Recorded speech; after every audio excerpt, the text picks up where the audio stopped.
मित्रांनो, जे विद्यार्थी 2026 मध्ये बी-एड, सी-ई-टी किंवा ई-एल-सी-टी देत आहेत, अशा विद्यार्थ्यांसाठी आपण करंट अफेअर्सची सीरीज सुरू केली आहे आणि या सीरीजमध्ये आपण प्रत्येक महिन्यामधील महत्त्वाचे करंट अफेअर्स, त्यावरती आधारित एम-सी-क्यू आणि एम-सी-क्यूचं डिटेल एक्सप्लेनेशन पाहत आहोत. तसेच विद्यार्थी मित्रांनो, सी-ई-टीला ज्या क्षेत्रांमधून हे एम-सी-क्यू विचारले जातात, त्या सर्व क्षेत्रांना आपण या सीरीजमध्ये कव्हर करत आहोत. आणि विद्यार्थी मित्रांनो, जर तुम्ही ही सीरीज पूर्ण फॉलो केली तर तुम्हाला इतर कुठल्याही एमसीक्यूची गरज पडणार नाहीये.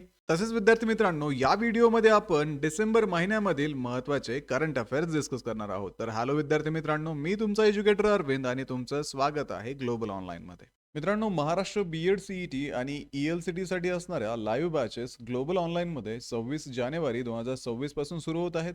या बॅचेसमध्ये तुम्हाला डेली लाईव्ह क्लासेस दिले जातात. तसेच विद्यार्थी मित्रांनो, तुम्हाला लाईव्ह क्लासेस अटेंड करणं पॉसिबल नसेल तर रेकॉर्डेड लेक्चर्स सुद्धा इथे अवेलेबल असतात. संपूर्ण अभ्यासक्रमाच्या अपडेटेड नोट्स असतील, 50 पेक्षा अधिक मॉक टेस्ट आणि 2000 पेक्षा अधिक एमसीक्यू सुद्धा तुम्हाला या बॅचमध्ये दिले जातील. आणि विद्यार्थी मित्रांनो, ही बॅच फक्त तुमची एक्झाम पुरतीच नव्हे तर एक्झाम झाल्यानंतर अगदी तुमच्या ऍडमिशन प्रोसेसमध्ये तुम्हाला गाईड करण्याचं काम करणार आहे. तर बॅचला जॉईन करण्यासाठी स्क्रीनवरती दिलेल्या नंबरवरती तुम्ही व्हॉट्सअप करू शकता किंवा प्ले स्टोअरवरती जाऊन तिथेही ग्लोबल ऑनलाईन ॲपमध्ये महाराष्ट्र बी-एड, सी-ई-टी किंवा ई-एल-सी-टी हा कोर्स जॉईन करू शकता. तर आजच या कोर्सला जॉईन करा आणि महाराष्ट्रातल्या टॉपच्या बी-एड कॉलेजमध्ये ॲडमिशन घेण्याची तयारी अगदी आत्तापासूनच सुरू करा. तर विद्यार्थी मित्रांनो, सुरू करूया आजच्या प्रश्नांना. प्रश्न आहे, CPGRAMS is developed and monitored by which organisation? CPGRAMS ही प्रणाली कोणत्या संस्थेद्वारे विकसित व निरीक्षित केले जाते? ऑप्शन्स आहेत DARPG, नीती आयोग, RBI आणि NIC. तर विद्यार्थी मित्रांनो, CPGRAMS ही प्रणाली कर्मचारी, लोक तक्रारी व निवृत्ती वेतन मंत्रालयाअंतर्गत असलेल्या प्रशासकीय सुधारणा व सार्वजनिक तक्रार विभागाने विकसित व निरीक्षित केलेली आहे. ही नागरिकांसाठी 24/7 ऑनलाईन तक्रार निवारण प्रणाली आहे. त्यामुळे या प्रश्नाचं योग्य उत्तर आहे ऑप्शन ए, प्रशासकीय सुधारणा व सार्वजनिक तक्रार विभाग, DARPG. CPGRAMS is developed and monitored by DARPG. It is a 24/7 online grievance redressal platform for citizens. So the correct answer will be option A, Department of Administrative Reform and Public Grievances. Next question आहे, Project Mosam was launched by which ministry? Project Mosam कोणत्या मंत्रालयाने सुरू केलेला आहे? Options आहेत ministry of tourism, पर्यटन मंत्रालय, ministry of finance, वित्त मंत्रालय, मिनिस्ट्री ऑफ एक्सटर्नल अफेअर्स, परराष्ट्र मंत्रालय आणि मिनिस्ट्री ऑफ कल्चर, संस्कृती मंत्रालय.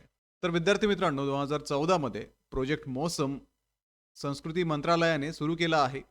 या प्रकल्पाचा उद्देश भारताची सागरी वारसा परंपरा आणि हिंदी महासागरातील सांस्कृतिक संबंध अधोरेखित करणे हा आहे. त्यामुळे या प्रश्नाचं योग्य उत्तर आहे ऑप्शन डी, संस्कृती मंत्रालय. So this project MOSM was launched by Ministry of Culture in 2014. It focuses on India's maritime heritage and Indian Ocean culture connection. The correct answer will be option D, Ministry of Culture. Next question आहे, who has been appointed as a new Chief Information Commissioner of India? भारताचे नवीन मुख्य माहिती आयुक्त म्हणून कोणाची नियुक्ती करण्यात आली आहे? ऑप्शन्स आहेत हिरालाल समारिया, राजकुमार गोयल, आशुतोष दीक्षित आणि रवींद्र सिन्हा. तर विद्यार्थी मित्रांनो, निवृत्त IAS अधिकारी राजकुमार गोयल यांची डिसेंबर 2025 मध्ये मुख्य माहिती आयुक्त म्हणून नियुक्ती करण्यात आली आहे. त्यांनी RTI कायदा 2005 अंतर्गत हरिलाल समारिया यांच्यानंतर पदभार स्वीकारला आहे. त्यामुळे या प्रश्नाचं योग्य उत्तर आहे option B, Rajkumar Goyal. So Rajkumar Goyal, a retired IAS officer, was appointed CIC in December 2025. He succeeded Hiralal Samaria under the RTI Act of 2005. So the correct answer will be option B, Rajkumar Goyal. Next question आहे, what is India's rank in the Asia Power Index 2025? Asia power index 2025 मध्ये भारताचा क्रमांक किती आहे? Options आहेत first, second, third आणि fourth. तर विद्यार्थी मित्रांनो, लोवी इन्स्टिट्यूटने प्रसिद्ध केलेल्या एशिया पॉवर इंडेक्स 2025 मध्ये भारताने तिसरा क्रमांक पटकावला आहे. भारताने जपानला मागे टाकले असून त्याला प्रमुख प्रादेशिक शक्ती म्हणून वर्गीकृत करण्यात आले आहे. त्यामुळे या प्रश्नाचं योग्य उत्तर आहे ऑप्शन सी, तिसरा.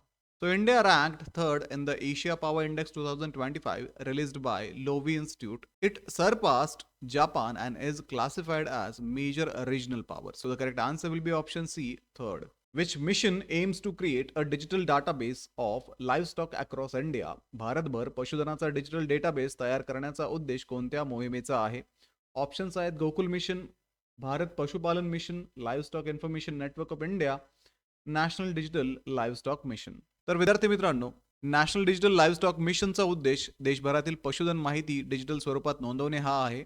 हे मिशन पशु आधारच्या माध्यमातून भारत पशुपालन प्लॅटफॉर्मवरती कार्य करते. त्यामुळे या प्रश्नाचं योग्य उत्तर आहे option D, national digital livestock mission. So the National Digital Livestock Mission aims to digitize livestock data nationwide. It operates through the Bharat Pashudhan platform using Pashu Aadhar. So the correct answer will be option D, National Digital Livestock Mission. Next question आहे, Hansi has been declared the 23rd district of which state? Hansi हे कोणत्या राज्याचे 23वे जिल्हा म्हणून घोषित करण्यात आले आहे? ऑप्शन्स आहेत कर्नाटका, हरियाणा, मध्य प्रदेश आणि Gujarat.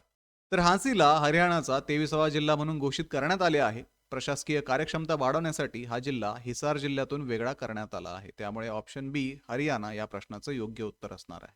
So Hansi was declared the 23rd district of Haryana. It was carved out of Hisar district to improve administrative efficiency.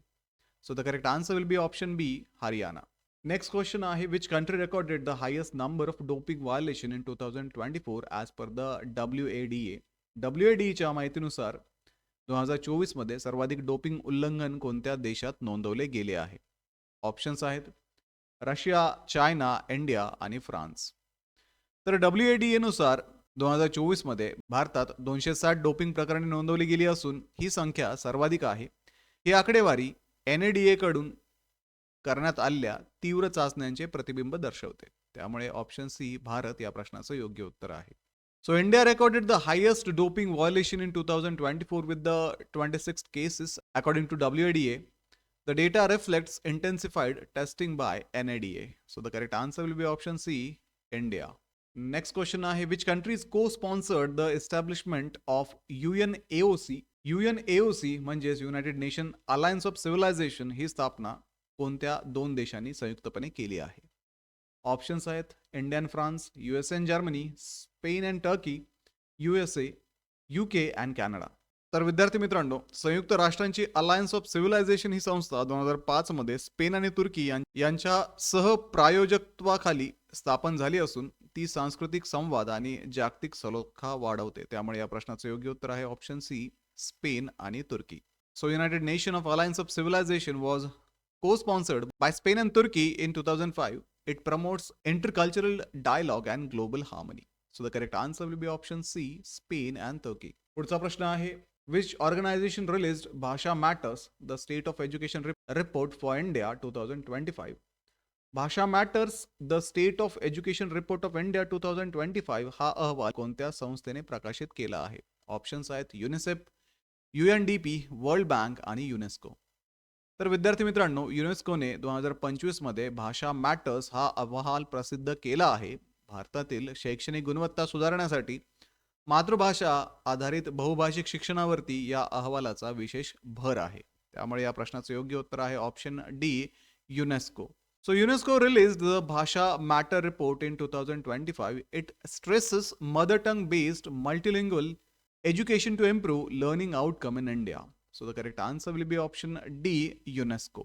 तर मित्रांनो, हे होते महाराष्ट्र B.Ed CET साठी अत्यंत महत्त्वाचे असणारे डिसेंबर महिन्यातील महत्त्वाचे करंट अफेअर्स आणि त्यावरती आधारित MCQ.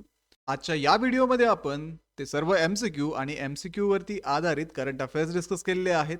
ही सिरीज तुमची एक्झाम पर्यंत अशीच सुरू राहणार आहे. त्यामुळे ग्लोबल ऑनलाईनला आत्ताच सबस्क्राईब करून ठेवा. सोबतच विद्यार्थी मित्रांनो, महाराष्ट्र B.Ed CET आणि ELCT साठी असणारी लाईव्ह बॅच ग्लोबल ऑनलाईन मध्ये सुरू करण्यात आली आहे. तर दिलेल्या नंबरवरती कॉन्टॅक्ट करा आणि आजच ही बॅच जॉईन करून महाराष्ट्रातल्या टॉपच्या B.Ed कॉलेजमध्ये ऍडमिशन घेण्याची तयारी अगदी आत्तापासूनच सुरू करा. व्हिडिओला लाईक करा, तुमच्या मित्रांना हा व्हिडिओ शेअर करा, ग्लोबल ऑनलाईनला आत्ताच सबस्क्राईब करा. भेटूया पुढच्या व्हिडिओमध्ये. तोपर्यंत एक्झामचं प्रिपरेशन सुरूच ठेवा. थँक्यू.